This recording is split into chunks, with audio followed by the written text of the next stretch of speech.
Many persons ask me, why is it that I wrote a book by the name of The Science of Making Money, How to Get Money and Wealth? Well, it's actually quite simple. I looked around in my home country of the Bahamas, and what I saw all around me was a bunch of poverty. And I saw a bunch of individuals who were asleep spiritually, and I saw individuals who were not given the tools as to how to rise from the quagmire of poverty. And I said that I would start an introductory series of books that would help the average truth seeker to pull themselves up by their bootstraps and elevate themselves to a higher level in their being. And that combined with inspiration from some of the great writers of old, some of the greats being individuals like Wallace D. Wattles, who wrote The Science of Getting Rich, others such as Napoleon Hill, who wrote Think and Grow Rich, others such as W. Clement Stone, others like Og Mandino. These were some of the great writers of old who inspired me to write this particular book, The Science of Making Money. And in writing The Science of Making Money, I wanted to keep it very light at first. I wanted to ensure that even my 11-year-old daughter can pick up this book and be able to read it and understand the core principles, because these are core principles in terms of what one needs in the pursuit of going behind wealth. And really and truly, they can fall under the umbrella of the universal laws of money and making money. Most people think that it is difficult to become rich. And the truth of the matter is, no, it is not difficult to become rich. It's just a matter of being willing to commit the exchange of energy from one place to the next. And if you want to know what the true secret to being rich really is poor people are slaves. Poor people are the beasts of burden. Poor people are the ones that do all the labor, whereas the rich simply supervise. I'll say it again.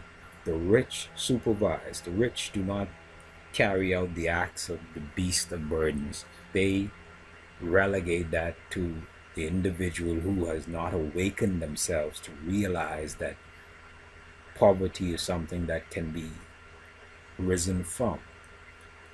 Many of you out there listening to this, you might be saying, well, how can I rise from poverty if I didn't have the right education? I didn't go to college. I don't even know how to read. I don't even know how to write. And I'm saying to you, all of that is just excuses. All of that is excuses. Because the truth of the matter is, most of the millionaires in the world today, if you were to meet them before they made their first $1 million, you would say there's nothing special about them.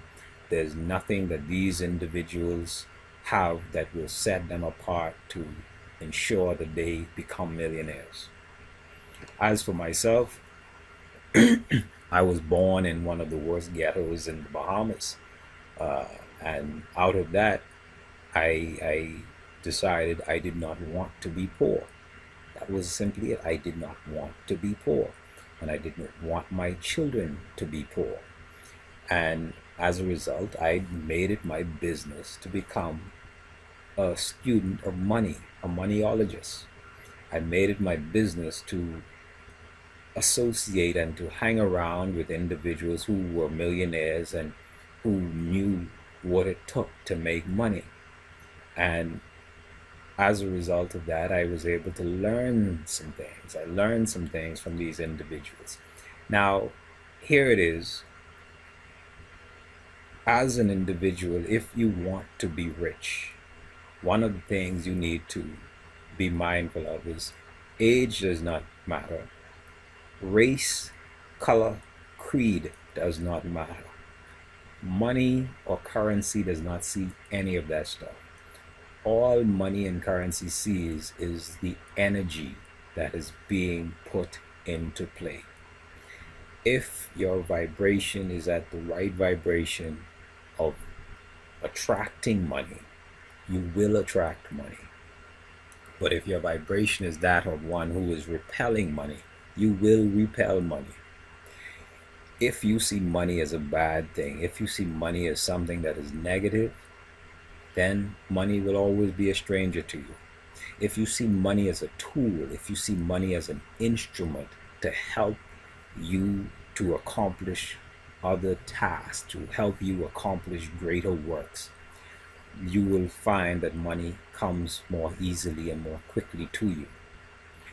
In terms of money, you must be mindful that there must be an exchange. There must be a reciprocal relationship between yourself and the other person who is going to give you money in exchange for a product or service, goods and services.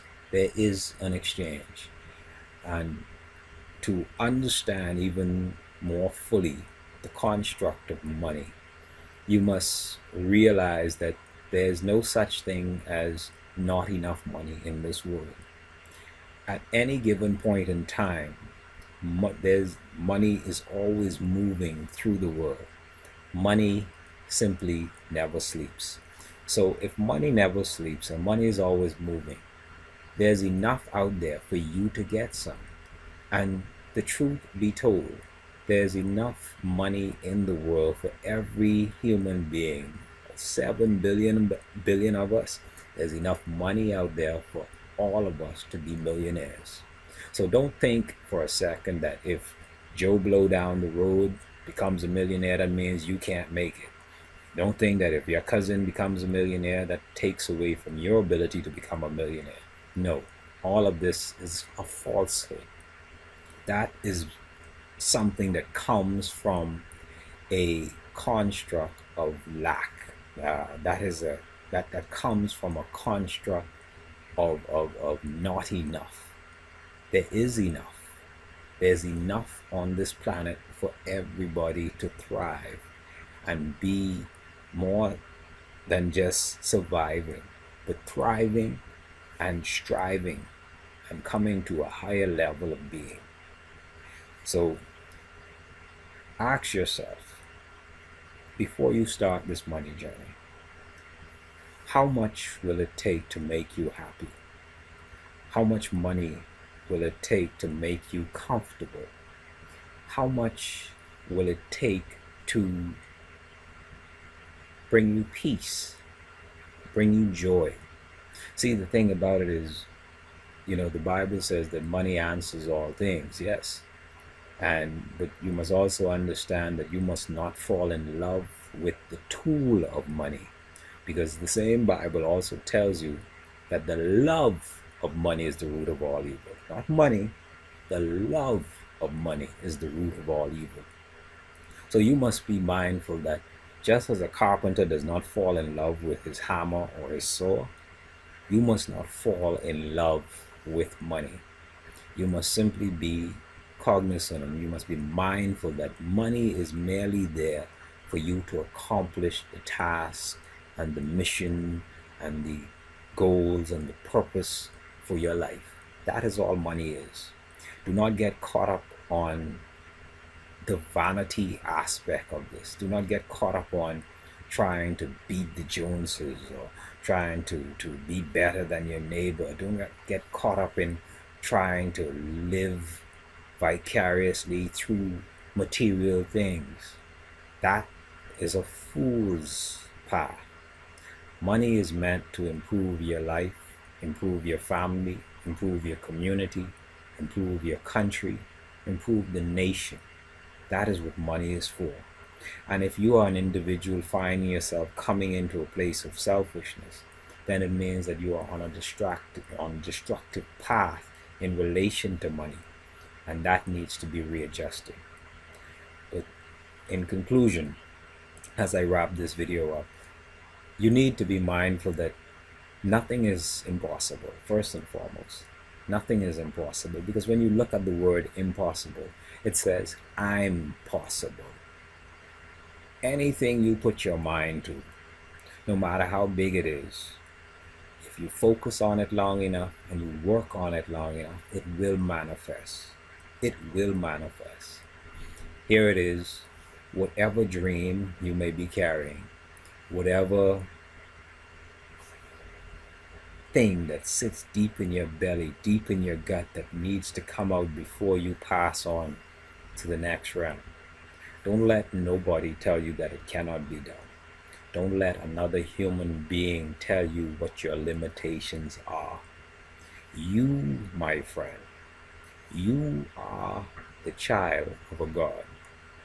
In essence, according to Psalms 82, you are God's, though you are destined to die as men.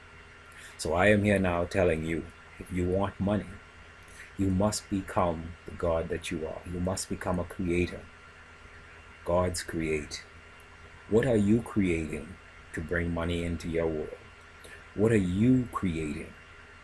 Are you just sitting down and hope that money just falls miraculously in your lap?